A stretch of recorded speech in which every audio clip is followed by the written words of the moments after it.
Hi, I'm Gary White for Central Kentucky Television. I'm here with State Senator Jimmy Higdon, who represents the 14th District.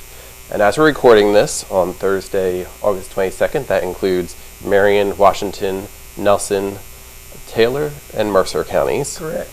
And redistricting is going on in a special session, and Mr. Higdon has been in Frankfort for the past all this week, right? That's right, all this week. And I think the House passed a redistricting plan. That's correct, they did. I think we'll talk about our plan, but the House plan was a fair plan, and there's rumors that it'll be challenged in court. There's some larger communities that don't like their county, the way their counties are split up. Higdon County,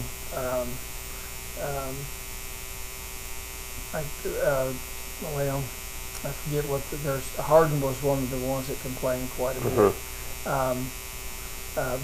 Fayette County complained about the way their county was divided up, and so what a lot of these Laurel County was one of them, but Pulaski.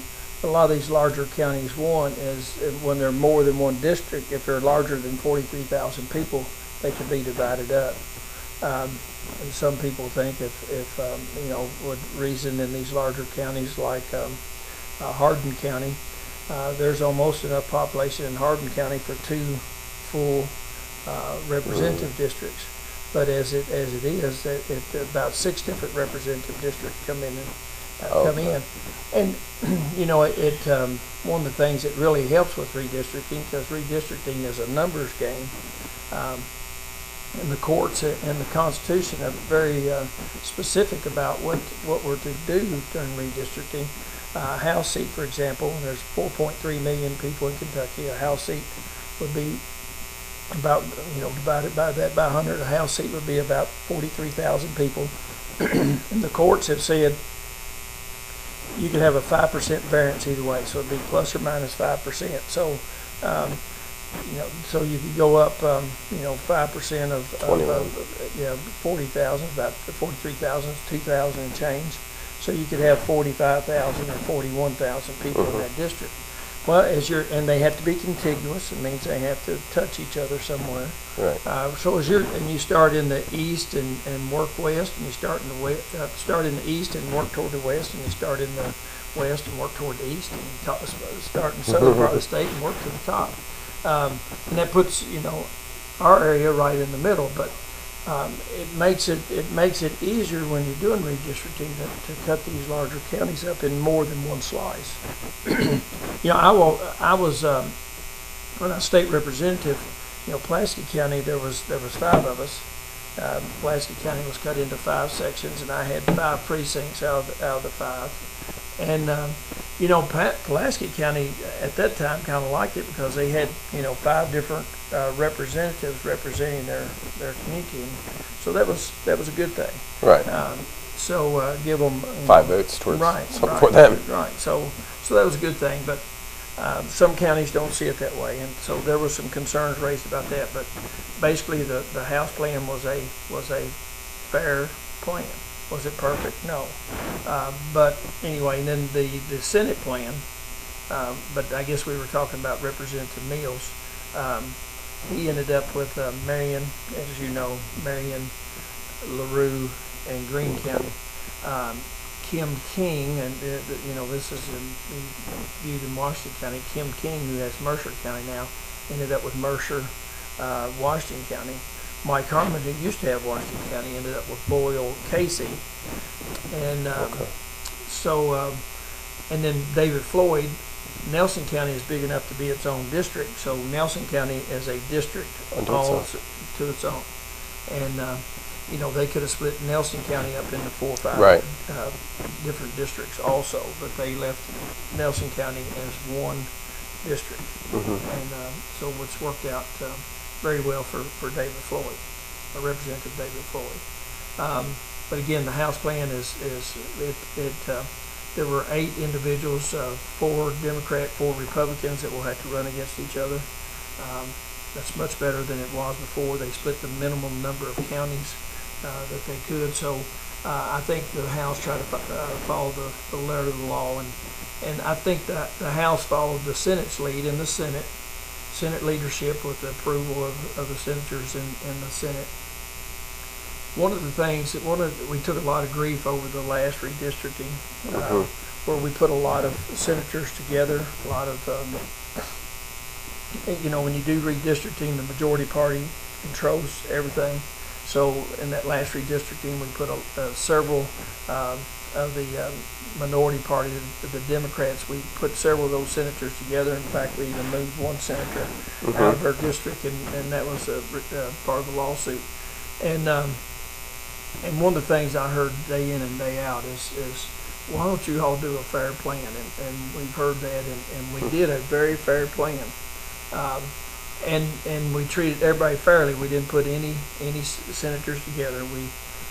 My district, I could have got the district I wanted, and I wouldn't have lost Washington and Taylor County had, I insisted that they put other senators together.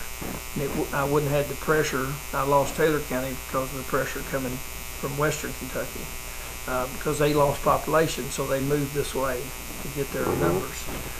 If we put some senators together over in Eastern Kentucky, I probably wouldn't have lost Washington County.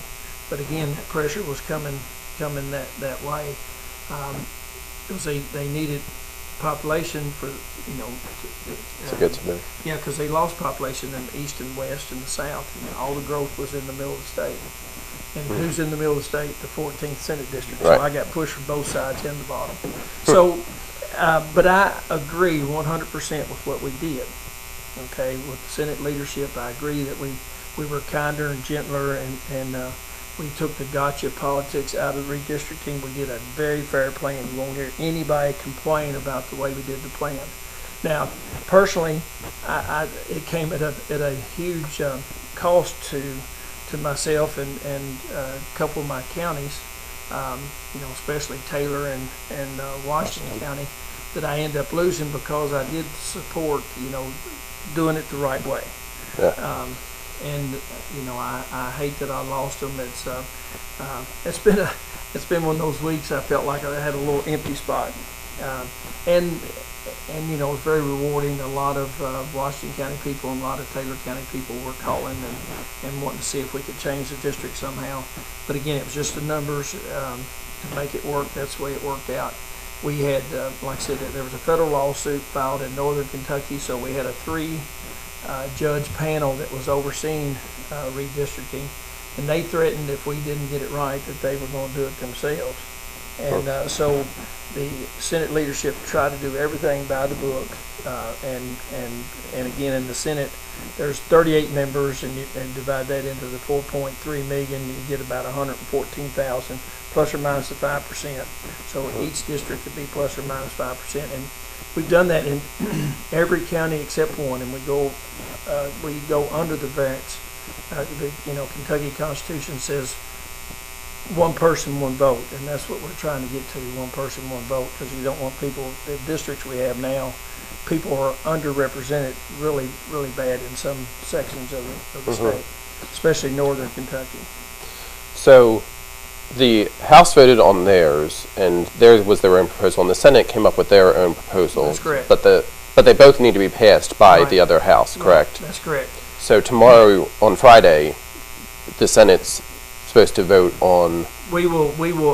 Tomorrow we're voting on the State and Local Government Committee is voting as we speak in Frankfort on the redistricting plan, and that plan tomorrow morning when we go into session, or they'll probably do that today in committee meeting. They will amend the House version and add our version to it. We will vote on it tomorrow. And since we amended the House version, it'll go back to the House, and they'll have to concur with what we did, and they will.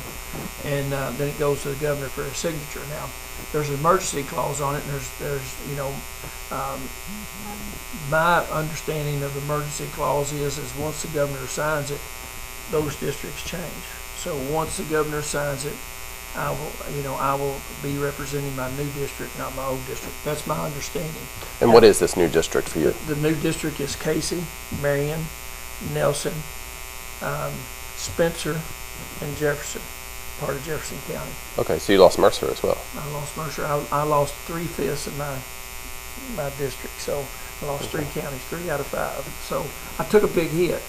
And again, not, my constituents, some of them are happy I'm gone, maybe, and some of them are sad that I'm gone.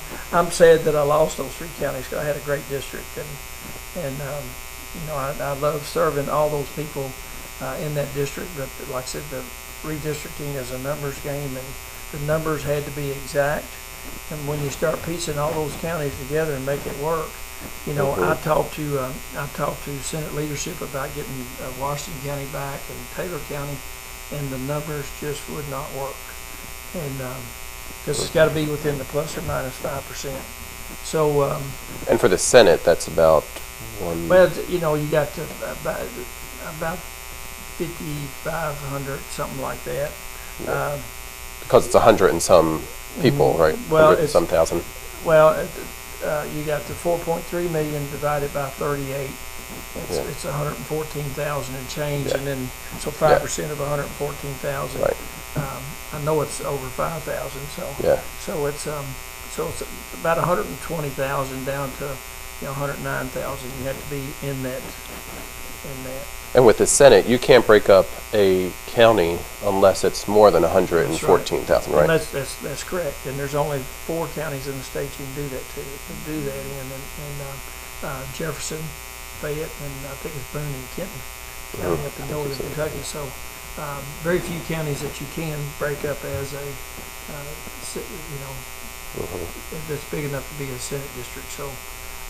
So a lot of complications. Like I said, the court is ruled that these specific things we had to do, and the Constitution has to be followed, and so it's it's very, very sad to move forward and lose these counties. I really hate to lose Washington, Taylor, and Mercer, but that's the hand we dealt. Like I said, it would have been different had I supported doing things like we always did, and that's just not what my constituents want. They want a straightforward government that not a lot of gotcha stuff and not a lot of partisan bickering and carrying on. And when we pass this redistricting plan, you will not hear any partisan bickering. It will probably get 38 votes. I'm going to vote for it, even though I hate to lose those counties, because in principle I agree with what we're doing, and I think we're doing the right thing, even though it comes at a very, very high cost. I agree with what we're doing. We're doing it the right way, and we had Senator Stivers and his leadership team had a press conference last Thursday, and they put the map out there, and that's the first time that a redistricting map has ever been shown to the public ahead of time. That's never been done that way. They didn't unveil it until it was voted on in committee, and really the committee members didn't even see it before they voted on it in committee. So it was a very top secret, hush hush type thing. So again, I think to commend Senator Stivers and Senate leadership for doing a fair plan and putting it out there early where people could see it. And even though I'm not real happy with losing 3 counties, I support their effort. And it was contagious. When we did a fair plan in the House, they came out with a fair plan. And I think you're starting to see government run the way the people demand that it be run, that it's civil and get things done and do the people's work. And I'm all about that. So you will still be working with the 3 representatives that you were in your current, because now Mike Harmon lost Washington, but he gained Casey, and you're back in Casey, right? Right. Which you used to have when you were in the House, right? And then, of course, Terry Mills in Marion County. I won't be working with Kim King, Representative King. I work with her in Mercer County. And I no longer have Mercer or Washington, so I won't be working with her. I'll be working with David Floyd. Right. And I'm not sure that it's going to be an open seat in Spencer County. There'll be an election for that seat. That's a seat that doesn't have anybody in it right now. Because David Floyd's district used to. No, it used to be part of Kim King's district, and when they did the redistricting, there was an excess population, and there's a district there. Now it will have a number, and whatever legislator that number belonged to will represent that district, and until the next election. That's the way I think that's the way it's going to work. Okay. We'll know more about it today. There's some confusion on exactly how all that's going to pan out. But through experience, what we did, last year, when the redistricting was done, it had an emergency clause, and the day it was done, as soon as the governor signed it, then we took over in our new districts. And so we'll see what comes of that. Now this was the first redistricting with the new Senate president and leadership, right? The last time it was proposed was with the old leadership, right? That's correct. So. Yeah, Senator Williams was the Senate president the last time we redistricted, and of course Senator Robert Stivers is the Senate president now, and like I said, I commend him and his leadership group for a great job. And of course, Washington County, you don't have Taylor County, but Washington County, you have Washington County viewers, and I'm sad that I lose them. I'm still just a phone call away, Gary. Washington County's right in our front door there, so people from Washington County will continue to call me, and I'll continue to help anybody in Washington County that I can, and so I don't really go away. I'm still a neighbor, still right here. So who's currently the senator for Washington County? Okay. Or will be, one that's his current. Tom Buford. Okay. And Tom Buford used to have Mercer County, but he hasn't served in Washington County before, so Tom Buford will have Washington County. And Tom Buford's a long-serving senator. He's been there a long time. So Washington County has a new senator and a new representative from this redistricting plan. So when that does go into effect, there will be a new senator and a new representative there. And Marion County will have the same. And Nelson County will be the same. Okay. And as rep and senator will be the same in those two counties. Now, all these seats, however, do come up for election next year, correct? All the House seats. All the House seats. All 100 of them. They run every 2 years. All Right. 100 House seats are up for election, and half the Senate seats. 19 in the odd year and 19 in the even year. So I'm an even year person. So I'm one of 19 who will be on the ballot next year. So I will be on the ballot. And Will Buford? Yes. We'll check on that. Yeah, we can check on that. I think Tom is in cycle. Yes. Right. Okay. It's hard to keep up with who's in cycle. Exactly. Not, we can check on that as well. So next year, the elections will be run in the new redistrict locations. That's correct. So you said that there are some people that aren't satisfied with this current one, like in the Higdon County area, and a lawsuit there. Will that potentially affect, or the lawsuit the lawsuit came from Northern Kentucky, where they're vastly underrepresented because there's been so much growth in Northern Kentucky. And they're threatening, they don't think that they were treated fairly in this redistricting map. The one we're currently voting on. The one that we're currently voting on. So it will probably be challenged in court. Okay. And I know the Senate plan will hold up in court. I think it's bulletproof. It's done the right way, followed all the requirements. Just about every senator was moved around in some way, shape, or form. So everybody was inconvenienced, so you can't say. And it was all done, because of the population shifts and making those numbers work. Like I said, I'm not the only one. I'm one of about 3 senators. Very few senators lost 3 counties. I'm one of the few that lost 3. I think one senator from up in northeast Kentucky has 5 or 6 new counties. Oh, wow. So he's obviously had it the worst, but that's where the greatest change came in these counties that lost population. Okay. And again, the Senate will be voting on that on Friday, August will be the 23rd, and hopefully we'll get that wrapped up with our special session. And that was the only thing on the agenda for the special session, correct? That's correct. The governor didn't add anything else to the call. Right. Even though there was a request to add a couple bluegrass pipeline issues. Right. There was a request to put on the special session to clarify our eminent domain law, and there was also a proposal, the governor, a request to put these pipelines, these natural gas liquid pipelines, under the supervision of the Public Service Commission. And but the governor received hundreds of requests for the special session, and his comment back was there was plenty of time to deal with the bluegrass pipeline, in the next session, and he didn't allow any other bills to come in the special session. So yeah, something needed to be resolved with the redistricting. So that's all. In a special session, in a regular session, I can introduce bills. Any of the senators or any of the representatives can introduce bills to be heard. In a special session, only the governor can put things on the agenda. Mm-hmm. If the governor doesn't put it on the agenda, it won't get passed. Now, speaking of the pipeline, we'll just briefly touch upon that.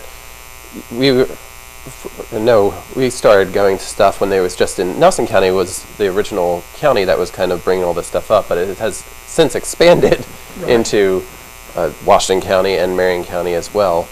And what is the feedback you're hearing from people regarding this? A lot of concern.